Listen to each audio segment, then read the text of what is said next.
الشيطان الرجيم. بسم الله الرحمن الرحيم.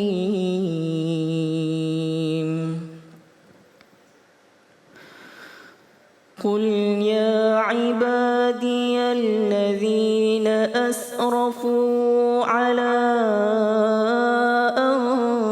أنفسهم لا تقنطوا من رحمة الله.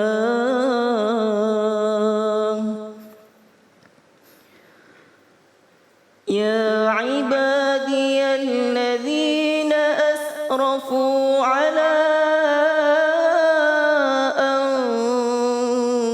أنفسهم لا تقنطوا من رحمة الله.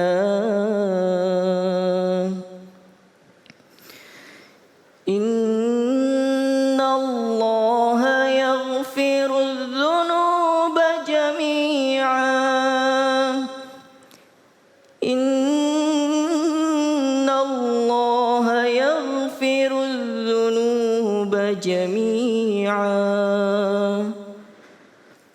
إنه هو الغفور الرحيم.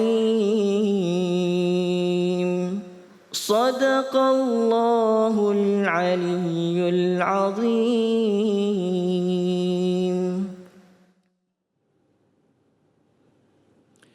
Assalamualaikum warahmatullahi wabarakatuh. Alhamdulillahilladzi waffaqahu an wa huwal musta'an wa alihi tuklan wassalatu wassalamu ala sayyidi waladi adnan sayyidina Muhammadin al-muallimil akbari wa manba'il ulumi wal irfan wa alihi wa ashabihi alladhina saru ala nahjihi fi nashril ilmi fi kulli zamanin wa makan. Salatan wa salaman daimaini bidawami mulki dayan, amma ba'd. Yang sama-sama kita muliakan dan kita hormati semua pemirsa Cahaya Hati Ainus TV yang insya Allah selalu mendapatkan rahmat dan kasih sayang Allah Subhanahu wa Ta'ala di bulan Ramadan. Sayyid Ali Zainal Syahab host kita juga semuanya yang hadir insya Allah mendapatkan rahmat dan kasih sayang Allah Subhanahu wa Ta'ala. Tadi kita dengarkan ayat yang sangat mulia dari surah Az-Zumar ayat ke-53. Tadi dikatakan qul ya ibadiyalladzina asrafu ala anfusihim la taqnatu min rahmatillah. Allah yang mengatakan. Jadi di dalam ayat ini qul ya ibadiyalladzina asrafu ala anfusihim, katakan kepada manusia yang banyak dosa. Ini yang mengatakan Ali, Allah. Allah mengatakan katakan kepada orang yang banyak dosa. Kalau saya mengatakan misal contoh Ali ini banyak dosa. Tapi belum tentu ada dosa. Kenapa? Saya manusia lemah yang mengatakan oh fulan manusia ini banyak dosanya kepada Allah Subhanahu wa Ta'ala. Belum tentu mungkin yang mengatakan lebih banyak dosanya daripada yang dituju. Tapi ingatkan, isma'u, dengarkan, ini Allah yang mengatakan qul ya ibadiyalladzina asrafu ala anfusihim, katakan kepada manusia yang banyak dosanya. Kalau Allah yang mengatakan manusia banyak dosanya, berarti dosa itu manusia mungkin bahkan lebih bisa sebesar dunia beserta isinya. Lantas bagaimana orang yang banyak dosa? Apakah dia sudah, kalau saya banyak dosa terus maksiat kepada Allah Subhanahu wa Ta'ala? Teringat satu contoh cerita hikayat di zaman Sayyidina Umar ibnul Khattab. Di zaman Sayyidina Umar ibnul Khattab, beliau lagi jalan, Sayyidina Umar ibnul Khattab lagi berjalan fi haulal Madinah, di kota Madinah lagi berjalan. Fara'a syabun, Sayyidina Umar ibnul Khattab melihat seorang anak muda. Sayyidina Umar ini iblis aja lihat Sayyidina Umar takut. Ya. Jadi ketika anak muda ini yang lagi ternyata kenapa juga dia tambah takut dilihat oleh Sayyidina Umar, dia merasa gugup karena ingin melakukan suatu dosa. Ketika Sayyidina Umar ibnul Khattab melihat seorang syab, seorang anak muda. Ketika anak muda ini dilihat oleh Sayyidina Umar agak gugup, kemudian harus mau tidak ada jalan lain lewat berpapas dengan Sayyidina Umar ibnul Khattab. Maka langsung Sayyidina Umar dengan suara lantang yang mengatakan, "Ya ayyuhasyab, hai kau anak muda. Ada apa? Madza fi wara'i thawbik? Ada apa di belakang kau, di dalam kau punya baju itu ada apa?" Ini anak muda, ternyata anak muda ini bawa botol, yang botolnya ini isinya adalah minuman keras atau khamar. Karena lihat Sayyidina Umar, takut ketahuan sama Sayyidina Umar, dia umpetin botol khamar itu di dalam bajunya. Sayyidina Umar melihat, apa yang ada di belakang bajumu itu. Sebelum dia menjawab pertanyaan Sayyidina Umar Ibnul Khattab, maka dia berdoa kepada Allah. Sidik taubat. Makanya apa yang didapatkan bagi orang yang bertaubat kepada Allah Subhanahu wa taala, dapat ampunan, dapat kasih sayang, dapat syurganya Allah Subhanahu wa taala, dapat diskon, dosanya dihapuskan oleh Allah Subhanahu wa taala. Contoh ini, Sayyidina Umar Ibnul Khattab tanya ada apa? Sebelum dia menjawab, ini anak muda, sebelum dia menjawab pertanyaan Sayyidina Umar, dia berkata dalam hatinya, berdoa, "Ya Allah, jangan kau malukan aku di depan Umar. Jangan kau permalukan aku di depan Sayyidina Umar Ibnul Khattab. Jangan tutupi aibku wahai Allah Subhanahu wa taala. Aku berjanji di dalam diriku, apabila kau jauhkan aku, tutupi aibku ini, aku akan menjauhkan diriku betul-betul taubatan nasuha, bertaubat kepada Allah, tidak akan lagi minum minuman keras tersebut." Di depan Sayyidina Umar. Maka ditanya lagi sama Sayyidina Umar, "Ayyuhasyab, hai anak muda, ada apa? Di balik bajumu itu ada apa?" Dia mengatakan kepada Sayyidina Umar, "Bukan apa-apa wahai Amirul Mukminin, bukan apa-apa, ini hanya sebotol cuka." Dia mengatakan, "Ini hanya sebotol cuka. Arini hatta araka, arini hatta haraha." Maka kata Sayyidina Umar Ibnul Khattab, "Berikan sama aku botol itu supaya aku bisa membuktikan betul itu cuka." Ya. Terusin jangan. Artinya ketika dia ngomong ini bingung, dia berdoa lagi kepada Allah Subhanahu wa taala, "Ya Allah, jangan permalukan aku depan Umar, jangan permalukan aku, tutupi aibku." Maka dia keluarkan botol itu, diberikan kepada Sayyidina Umar Ibnul Khattab, dibuka sama Sayyidina Umar Ibnul Khattab, dicium sama Sayyidina Umar, botol yang berisi bir itu atau botol yang berisi khamar itu ternyata betul dirubah oleh Allah menjadi cuka. Bisidqin niyah, artinya betul-betul ingin bertaubat kepada Allah Subhanahu wa taala. Saat itu juga botol khamarnya, botol yang tadinya minuman keras, dirubah betul-betul menjadi cuka oleh Allah Subhanahu wa taala. Makanya qul ya ibadiyalladzina asrafu ala anfusihim, ayat yang sangat mulia tadi. Qul, katakan kepada manusia ini, ya ibadiyalladzina asrafu ala anfusihim, hai manusia yang banyak dosa. Yang berkata banyak dosa ini Allah yang maha mengetahui. Allah berarti dosa kita sangat banyak. Allah sayang sama kita, jangan tinggalkan Allah, jangan pergi dari Allah Subhanahu wa taala. Apa kata Allah? Hampir Allah pengen peluk kita. La taqnatu min rahmatillah. Allah mengatakan, hei manusia yang banyak dosa masih diulur, jangan kalian benci, jangan kalian minggir, jangan kalian bosan dengan rahmatku. Ayo ambil rahmatku kata Allah. Ayo ambil kasih sayangku kata Allah Subhanahu wa taala.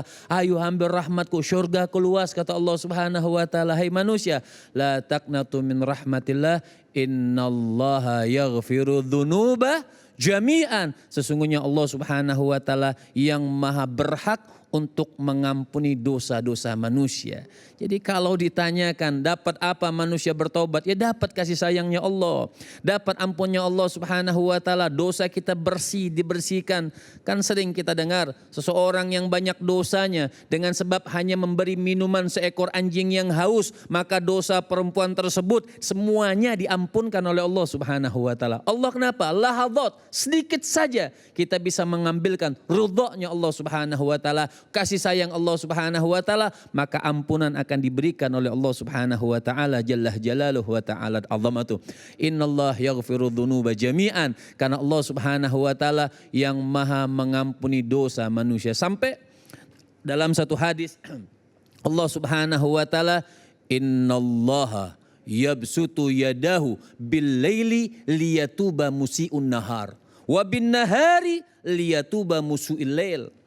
Ini hadis daripada baginda Nabi besar Muhammad sallallahu alaihi wasallam bagaimana Allah sayang kepada hambanya. Allah tidak mau menyiksa hambanya. Teringat sebelum saya artikan ini hadis, teringat cerita ketika Isra wal Mi'rajnya baginda Nabi besar Muhammad sallallahu alaihi wasallam. Jadi Nabi ketika Isra wal Mi'raj, Nabi kan ra'al jannah wa ra'al nar. Nabi Allah perlihatkan syurga. Nabi Allah subhanahu wa ta'ala perlihatkan nerakanya. Fadakhal fil babil awal. Nabi masuk syurga, semua pintu syurga, sampai masuk juga di pintu neraka. Fi babil awal, babil thani, babil rabi, babil thalith, rabi, khamis, sadis, sampai sabi. Masuk dari pintu pertama sampai pintu ketujuh. Tapi ketika masuk, ingin masuk pintu ketujuh daripada pintu nerakanya Allah subhanahu wa ta'ala, Sayyidina Jibril mengatakan, la tadkhul ya Rasulullah. Jangan kau masuk ke pintu neraka yang ketujuh ini.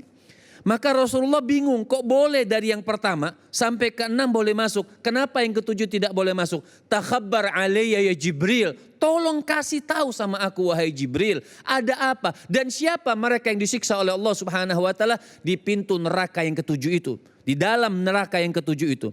Maka Rasul Sayyidina Jibril tahu karena Nabi ini sangat sayang kepada umatnya. Maka saran Sayyidina Jibril, la tadkhul ya Rasulullah. Jangan kau masuk. Takhabbar alayya ya Jibril. Tolong kasih tahu sama aku wahai Jibril. Siapa dan siapa mereka kaum yang disiksa oleh Allah subhanahu wa ta'ala. Dengan beratnya Sayyidina Jibril atas izin Allah subhanahu wa ta'ala membukakan pintu neraka yang ketujuh. Fadakhalan Nabi. Maka Nabi melihat fara'a qauman. Nabi melihat suatu kelompok manusia sedang disiksa keras oleh Allah subhanahu wa ta'ala jalla jalaluhu wa ta'ala azamatuh. Fasa'ala Nabiyu Jibrila. Nabi bertanya kepada Sayyidina Jibril, wa man haula ya Jibril? Siapa mereka kaum ini yang disiksa oleh Allah subhanahu wa ta'ala? Maka Sayyidina Jibril mengatakan, itu sebagian besar umatmu yang meninggal dunia belum sempat taubat kepada Allah subhanahu wa ta'ala. Fabakar Rasul.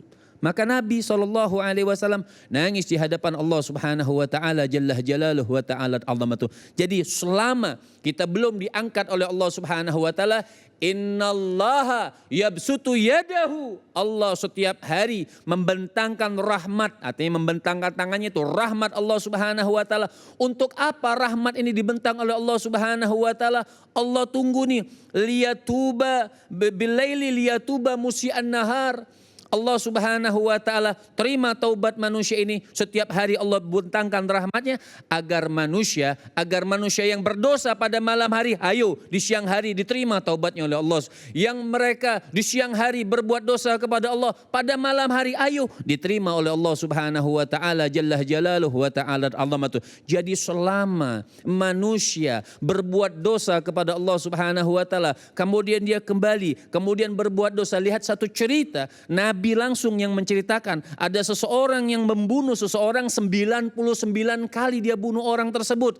Maka dia berdatang kepada, dia pengen tanya kepada orang-orang, siapa yang bisa, adakah taubat aku diterima oleh Allah subhanahu wa ta'ala? Ditunjukkan satu alim di sana, dikatakan kau tanya sama fulan, bagaimana? Dia katakan, hai fulan, aku membunuh 99 orang, apakah aku bisa bertaubat kepada Allah subhanahu wa ta'ala? Qalala, tidak bisa kau diterima taubatnya. Maka dibunuh sama dia. Fakam malami'a.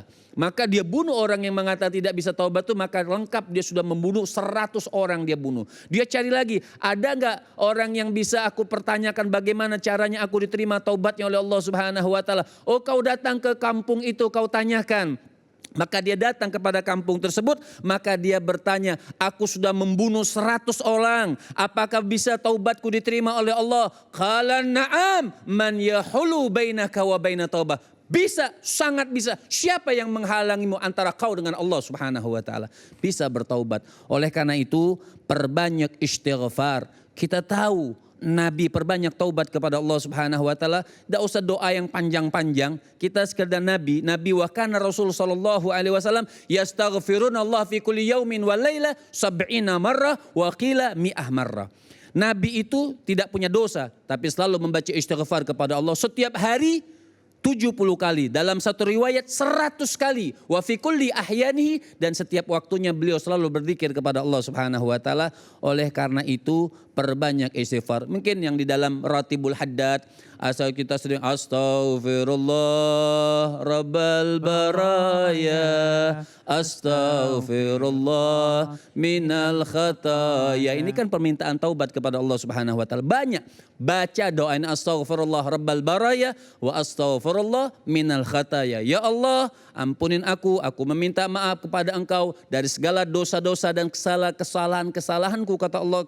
Kata ini makhluk kepada Allah Subhanahu wa taala, dan insya Allah doa kita, istighfar kita akan diterima oleh Allah Subhanahu wa taala.